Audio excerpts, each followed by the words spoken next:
Naam, ni matumaini yangu kuwa ubuheri wa afya mahali popote ambapo ulipo mtazamaji. Ijumaa hii ya leo ya tarehe 11 mwezi wa 11 mwaka wa 2022, mimi naitwa Victor Wanaswa na kwa moyo mkunjufu na kukaribisha katika Mwanzo Habari. Tuandamane kuanzia sasa hadi tamati. Kumbuka taarifa hizi unazipokea katika mitandao yetu ya Facebook na Twitter, ambapo tunapatikana kama @Mwanzo TV, na pia ule wangu wa @Victor Wanaswa. Tuanzie nchini Kenya mtazamaji, na familia ya raia wa Uingereza aliyefariki katika mazingira ya kutatanisha mjini Mombasa imeitaka serikali ya Kenya kupitia mkurugenzi wa mashtaka ya umma Nurdin Haji kuharakisha uchunguzi wa kifo cha jamaa yao. Bi Luftunisha Wandala mwenye umri wa miaka 44 alifariki mnamo Agosti 2 mwaka 2020 na akazikwa siku iliyofuata katika makaburi ya Memon iliyoko kaunti hiyo ya Mombasa. Okay, my name is Imran Admani. I am the brother to the deceased Luftunisha Khandwala Admani. Just a few weeks ago we had the exhumation and her post-mortem. The preliminary report of her post-mortem has been released. It was found that the brain was intact and the esophagus, the food pipe, was normal. Also the hyoid bone was fractured. These three things are very vital because the brain being intact after 2 years of someone passing away actually astonished the pathologists, and it's near impossible to have a brain that's intact after 2 years, because you have to understand, as a Muslim, she was buried in cloth and not in coffin, and nothing is placed on the body to preserve it in any manner. So the brain being intact was a great find, and the doctors and the pathologists will be finding out that what was present in the brain to keep it intact. Also the fact that the esophagus, the food pipe, was intact also it shows that something may have been there. But how can the food pipe be intact when the heart and other organs were not intact? Finally, the hyoid bone, which is over here, it was fractured. This being fractured also indicates a possibility of strangulation. That when a person is strangled over here, this is the bone that gets damaged. And this is the bone that was damaged on the deceased person. So for this, we are hopeful that we get the results very soon. However, it's unfortunate to say this, that the samples are still in the morgue in Mombasa. That it's been almost 2 weeks since the exhumation, since the post-mortem, but the samples that were collected, that were supposed to be delivered to the government lab, have not yet been transported yet, and it's been 2 weeks that no one has done anything.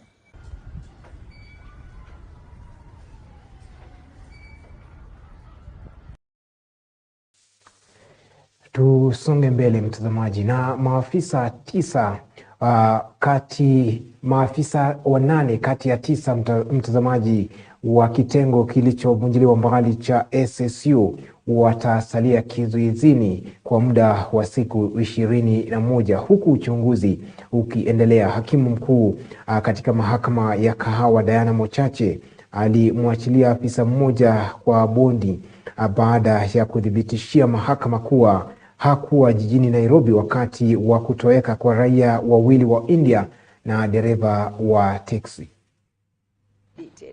And had together since the orders sought are similar. By consent of parties, the two files were consolidated, and file number E252 of 2022 was designated as the lead file. The applications are brought under Articles 49(1)G, 49(1)H of the Constitution, Sections 36A and 118 of the Criminal Procedure Code, and Section 122A of the Penal Code. The applications seek the following orders. A.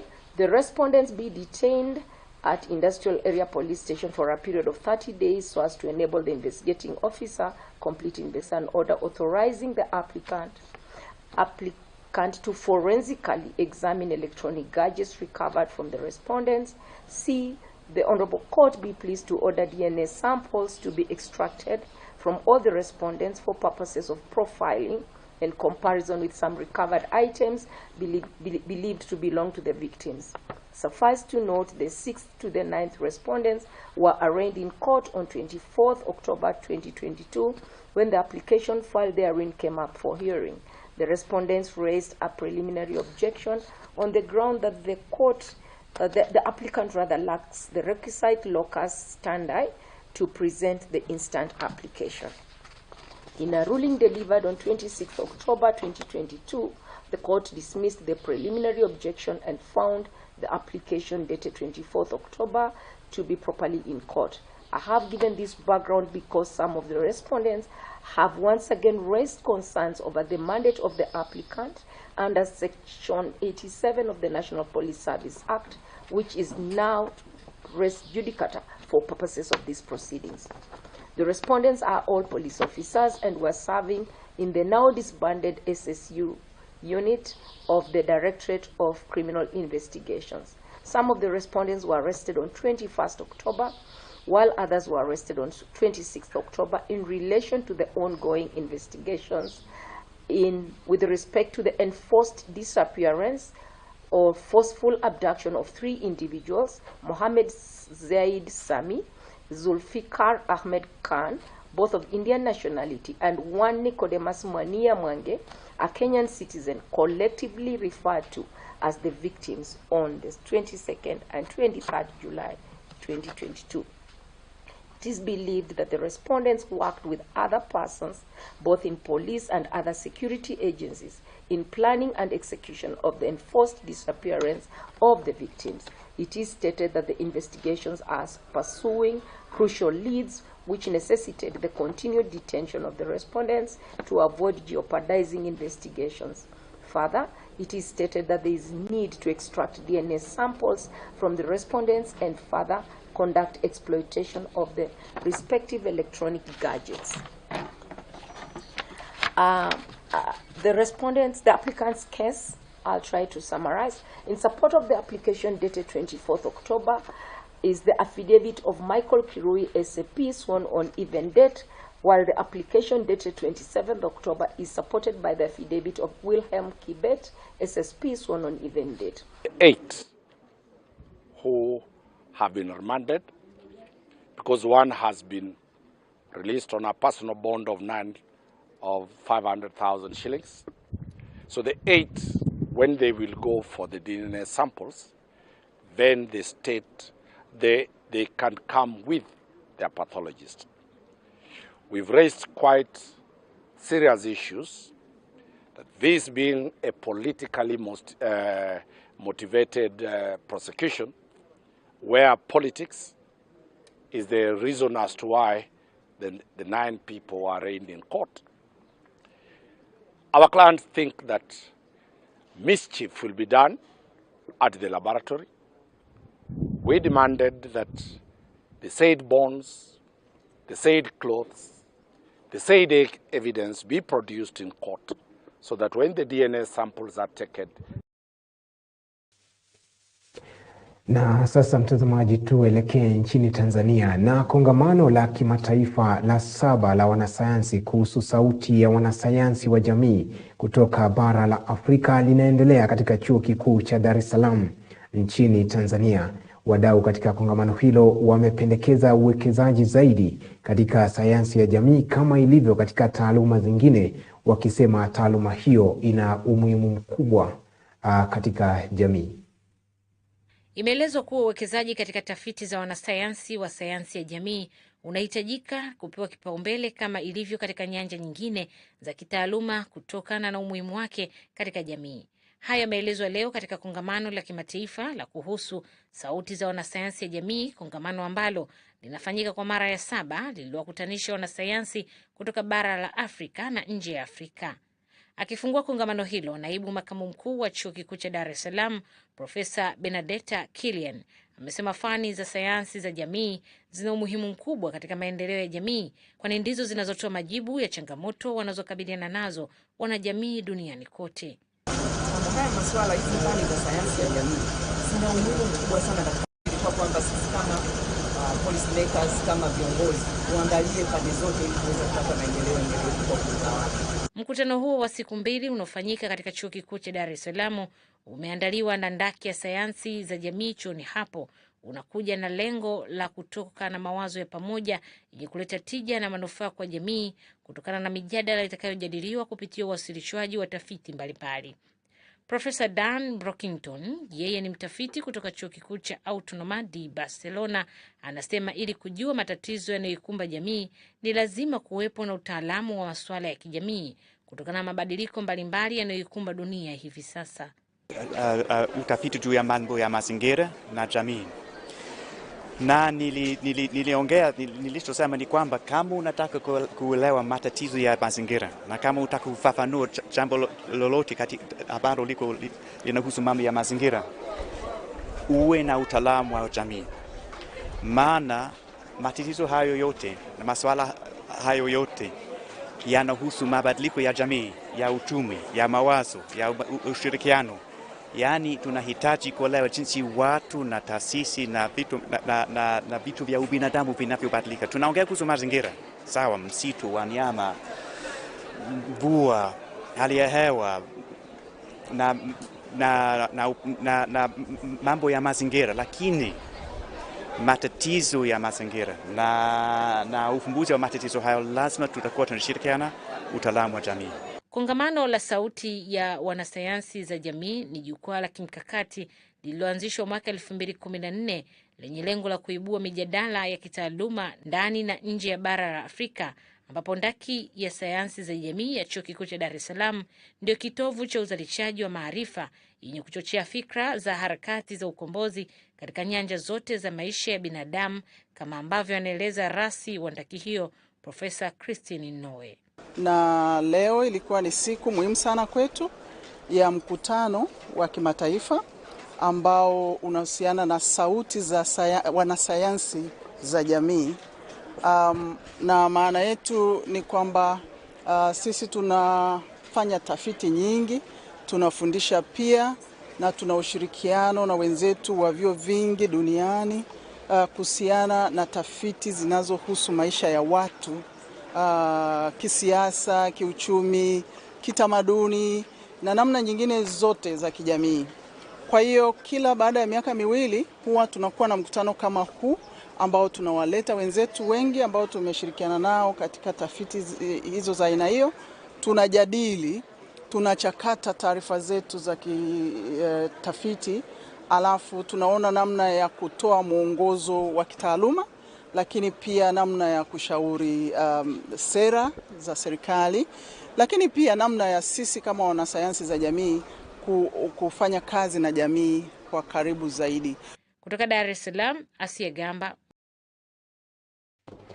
Naam, na bado tukisalia nchini Tanzania, japo mkoani Mwanza, na chama cha watu wenye ualbino mkoani Mwanza kimeiomba serikali kuhakikisha watu wote waliohusika na tukio la mauaji ya Joseph Mathias mwenye ualbino wanakamatwa na sheria ichukue mkondo ili iwe funzo kwa wengine wanaojihusisha na matukio kama hayo.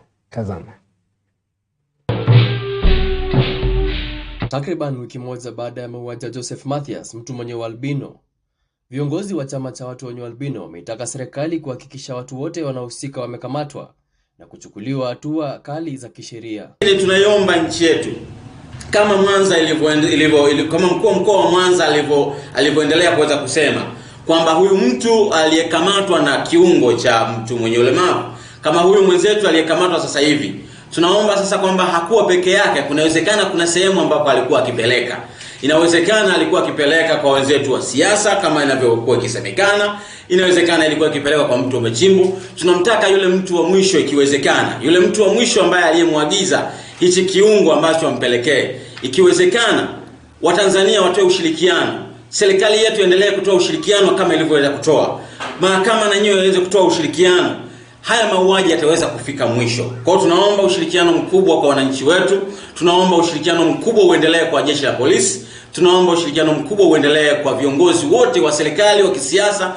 tuweze kushikamana kwenye jambo hili, tuweze kulitokomeza. Tukikataa wote kwa pamoja, tunaweza kukataza mauaji yasiweze kuendelea katika nchi yetu, na sisi pia tunaweza tukaishi kwa amani. Mwenyekiti wa chama cha watu wenye ualbino mkoani Mwanza, Stalon Makoi, anasema watu wenye ualbino wana haki ya kuishi kama walivyo, lakini kutokana na mauaji hayo ambayo yameanza kutekelezwa upya kwa watu wenye ualbino yanaleta simanzi miongoni mwao na hofu katika kufanya shughuli zao za maendeleo ya kiuchumi na kijamii. Kwa wananchi, kwa taswira ya Tanzania, kwamba kuna baadhi ya watu hawafurahi vitendo vinavyoendelea vya kuweza kukatwa viungo vyao watu wenye ualbino. Tunayo haki ya kuishi, tunayo haki ya kufanya mambo mengine. Tunaomba tufanye mambo yetu kwa uhuru. Haya mauaji yakiisha, sisi tunaweza tukaishi kwa amani katika nchi yetu. Tunaweza tukatafuta rasilimali katika nchi yetu. Tunaweza tukasoma kwa uhuru, tusipelekwe, tusiweze kujitenga sisi wenyewe tunapokuwa tukitafuta mali zetu. Wanafunzi wasiweze kuwekwa kwenye makambi, tuweze kuchangamana na watu wengine. Katika sera ya dunia sasa hivi ya kielimu, watu wanatakiwa wasome inclusive, wachanganyikane, wasome kwa pamoja.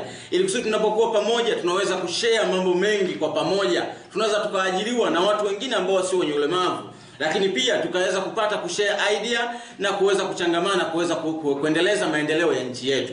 Kwa watu wenye albino watakapoishi huru, wana uwezo wa kufanya mambo yao wao binafsi. Wana uwezo wa kufanya kazi kwa ufanisi zaidi, hata zaidi ya watu ambao sio wenye albino.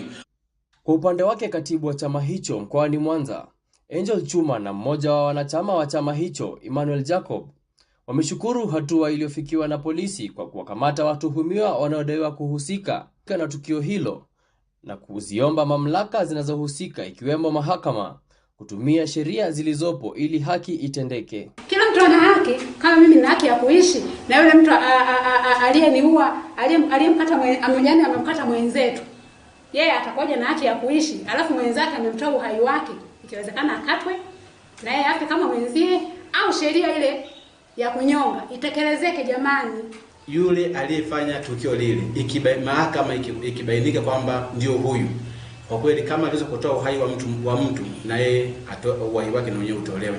Na napenda kushauri serikali kwamba iongeze nguvu kwenye hili jambo, kwa sababu inatupelekea mpaka sisi watu wenye albino tunakosa. Tayari kamanda wa polisi mkoani Mwanza, kamishna msaidizi mwandamizi wa polisi Wilbrod Mtafungwa, alishatoa taarifa za kushikiliwa kwa watu hao watano, akiwemo aliyekutwa na mkono wa albino ndani ya begi katika kijiji cha Kanyerere wilayani Musungwi, na kuwa uchunguzi zaidi unaendelea ili kuwabaini watu wengine wanaohusika na tukio hilo.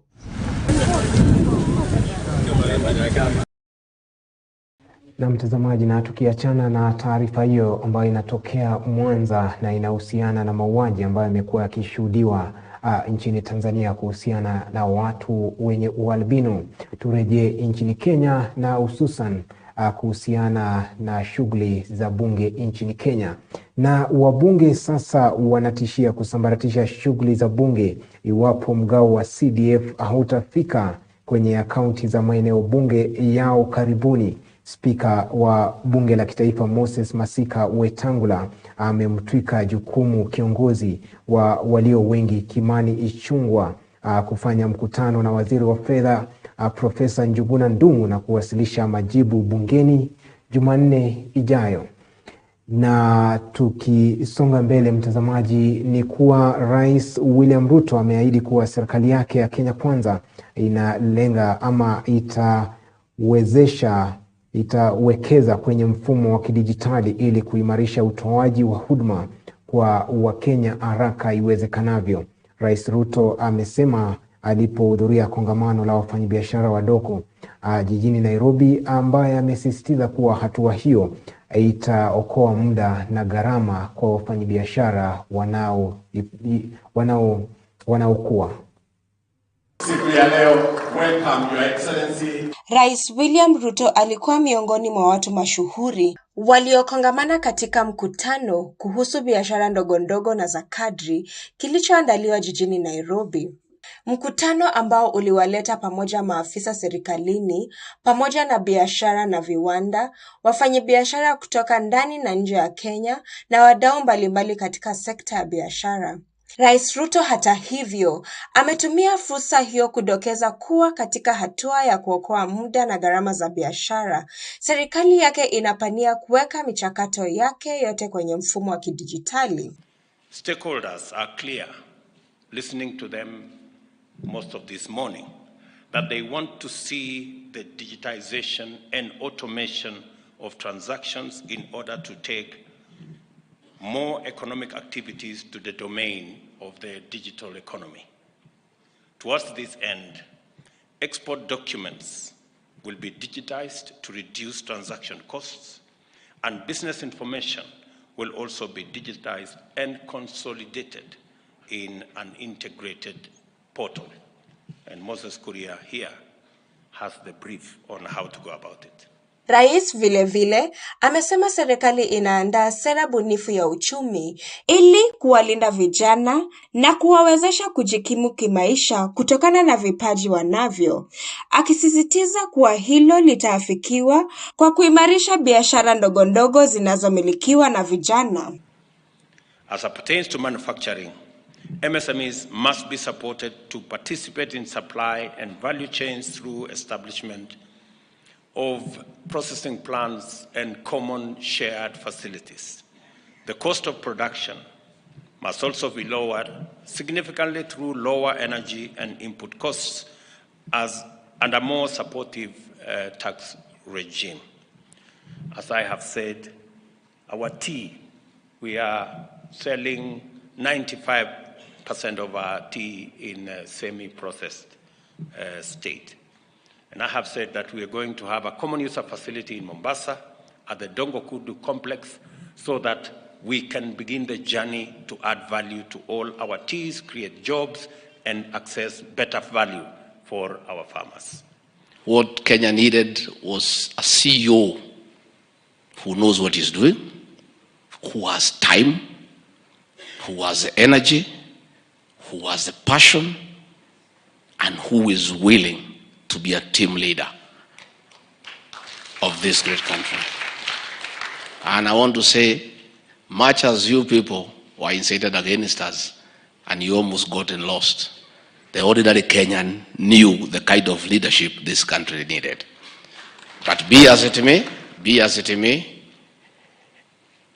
from where I sit, listening to the president every day, his leadership revolves around investors, entrepreneurs, the business people, and creating the right environment for business to thrive and for creating wealth. There was only one small problem because the mandate which we wrote for them did not include doing politics. And hapo katikati walipotelea wakaanza kufanya siasa. Lakini wameniambia two things, that hata hii uchaguzi imeisha, some of them was not supporting us.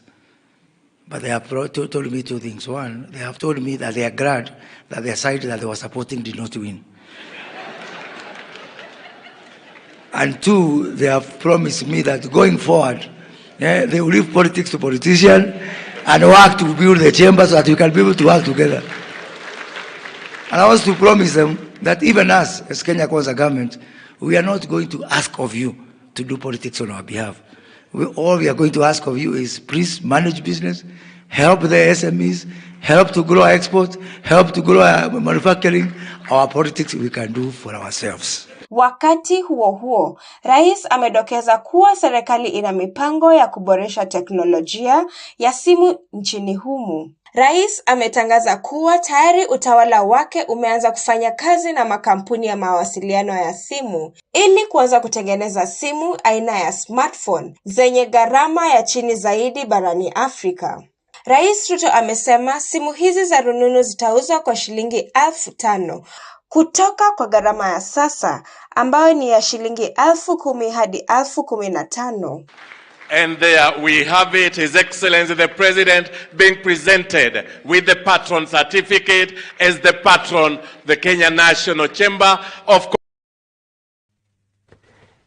Mtazamaji, na tukisalia Kenya ni kwamba Japhet Koome amehapishwa kuwa inspekta jenerali wa polisi wanne kuwahi kuhudumu katika nafasi hiyo ambayo iliweza kubuniwa baada ya kuasisiwa kwa katiba ya mwaka wa 2010 ya Kenya. Na Japhet Koome mwenye umri wa miaka 31 ana tajriba katika idara ya polisi, ambaye na ameweza kuapishwa asubuhi ya leo katika mahakama ya upeo chini ya jaji mkuu Martha Koome. Koome anachukua uongozi kutoka kwa Nur Gabo, ambaye amekuwa akishikilia nafasi hiyo tangu aliyekuwa jenerali mkuu wa polisi Hilary Mutyambai kuweza kuomba kupewa likizo, ambayo baadaye aliweza kusema kwamba aweze kuruhusiwa kufanya mambo mengine. Hiyo ni wakati tu Rais William Ruto aliweza kutangazwa kama rais. Na kufikia hapo, mtazamaji, hebu sasa tuelekee nchini Chad, ambako viongozi wa makundi mawili ya upinzani nchini Chad yanahofia maisha yao kufuatia msako mkali dhidi ya maandamano ambayo yaliweza kufanyika mwezi uliopita.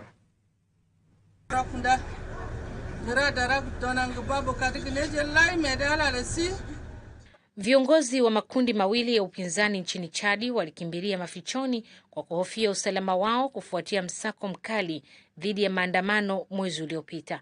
Success Malsra, mkuu wa chama cha Transformer, anasema alikuwa katika nchi nyingine kwa sababu alikuwa anatafutwa na mlinzi wa rais wa nchi hiyo, huku mwenzake Maxi Lolanga wa Wakititama alisema alikuwa mafichoni mahali fulani ndani ya nchi ya Chadi ili kuepusha kukamatwa. Ni sawa na mechi ya kirafiki iliyochezwa nyumbani na timu moja ambayo ingegawanywa mara mbili. Bwana Debi amechukua shida kuwaondoa wale wote ambao wanaweza kumshinda katika uchaguzi na kuweka mazingira ya kinyago ya uchaguzi.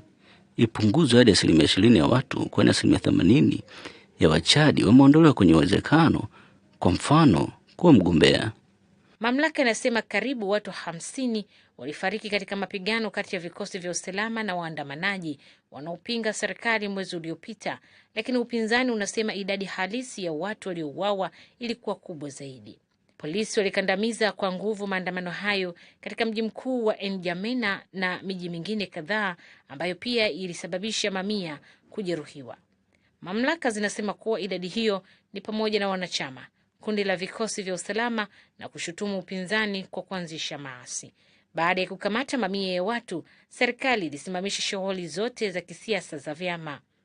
The Transformer na Wakititama waliitisha maandamano kuashiria tarehe ambapo jeshi tawala iliahidi awali kukabidhi madaraka. Muda uliongezewa kwa miaka 2 mingine na Jenerali Mahmati Idris Deby Itno. Umesimama leo kunisaidia kubeba aina fulani ya msalaba wa haki na usawa. Kwa hiyo nitakuomba uwe na nidhamu, sio kuchemsha. Jenerali huyo wa nyota 5 mwenye umri wa miaka 38 alichukua usukani Aprili mwaka 2021 baada ya baba yake, mtawala wa Chadi kwa miongo 3, kuuawa wakati wa operation dhidi ya waasi wa kijihadi. Asia Gamba, Mwanzo TV. Tumalizie nchini Ghana, mtazamaji. Na mwanaharakati wa mazingira wa Ghana Chibeze Ezekiel amepata kutambuliwa kwa kuelekeza taifa lake mbali na makaa ya mawe, mafuta yanayochafua zaidi mazingira, na kufanya kampeni ya nishati safi kama njia ya maendeleo nchini humo. Tazama mtazamaji. Chibeze Ezekiel anafanya kazi na 350 G-ROC, yani Ghana Reducting Our Carbon, mshirika wa ndani wa NGO ya kimataifa ya mazingira. Chibeze mwenye umri wa miaka 43 aliongoza kampeni ya mashinani mwaka 2013 dhidi ya kiwanda na bandari ya makaa iliyopendekezwa na serikali huko Abuano, jumuiya ya wavuvi wa pwani katika wilaya ya Ekumfi, magharibi mwa mji mkuu wa Accra. Kazi yake ya utetezi pamoja na jumuiya za wenyeji ilizaa matunda. Mnamo mwaka 2016, serikali ilisema haitaendelea na mradi huo hata ikatangaza mwaka mmoja baadaye kwamba miradi yote mipya ya nishati itategemea nishati mbadala. Kwa kusaidia kusitisha mtambo wa kuzalisha umeme wa megawati 700 kwa kutumia makaa ya mawe katika nchi yake, Ezekiel alipokea tuzo ya mazingira ya mwaka 2020 ya Goldman kwa Afrika, tuzo ambayo wakati mwingine hujulikana kama Nobo ya kijani. Inapokuja kwa bara Afrika na viunga vyake, nasikia hata Afrika nzima chini ya 3% ya uzalishaji wa carbon, na bado tunahisi athari zaidi. Kwa hiyo ikiwa tunahisi athari zaidi, basi hiyo inamaanisha tunahitaji msaada zaidi, mbinu zaidi za kukabiliana hali hiyo, ili kuweza kukabiliana na ongezeko la athari za mabadiliko ya tabia nchi. Kwa hiyo ninatumai kwamba kwa kuzingatia swala hili jipya kuhusu hasara na uharibifu, wakati huu kutakuwa na dhamira kubwa, si tu ahadi kwa kutoa fedha kusaidia kushughulikia masuala ya watu ambao wanaathiriwa kwa sababu ya mabadiliko ya hali ya hewa, sio kwa makosa yao wenyewe, lakini kwa sababu ya hatua na kutokuchukua hatua kwa kaskazini duniani. Pia amehimiza na kuunga mkono ushiriki wa vijana katika suluhisho la hali ya hewa kupitia NGO yake mwenyewe, mtandao wa vijana wa mkakati wa maendeleo uliozinduliwa mnamo mwaka 2018.